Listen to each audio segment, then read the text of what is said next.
సంప్రాప్తో మధురాం దినార్ధవిగమే తత్రాంతరస్మిన్ వసన్ ఆరామే విహితాశనః సఖిజనైః త్యాతా పురీమీక్షితుం.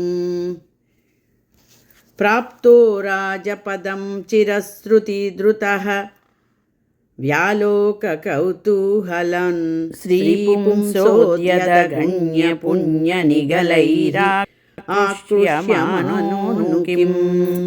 మధ్యాహ్న సమయానికి మధురా నగరం చేరుకున్నావు. నగర శివారులోని ఒక ఉద్యానవనంలో భోజనాలు ముగించిన తర్వాత మిత్రులతో నగర సందర్శనానికి బయలుదేరావు. ఎంతో కాలం నుండి నిన్ను గురించి విన్న మధురాపురిలోని స్త్రీలు నిన్ను చూడాలనే ఆతృతతో ఉన్నారు. ఇప్పుడు వారి పుణ్యఫలం గొలుసులుగా రూపుదాల్చి నిన్ను లాగుకొని పోతున్నదా అన్నట్లు నువ్వు ఆ మధురానగర రాజవీధుల్లో నడవసాగావు.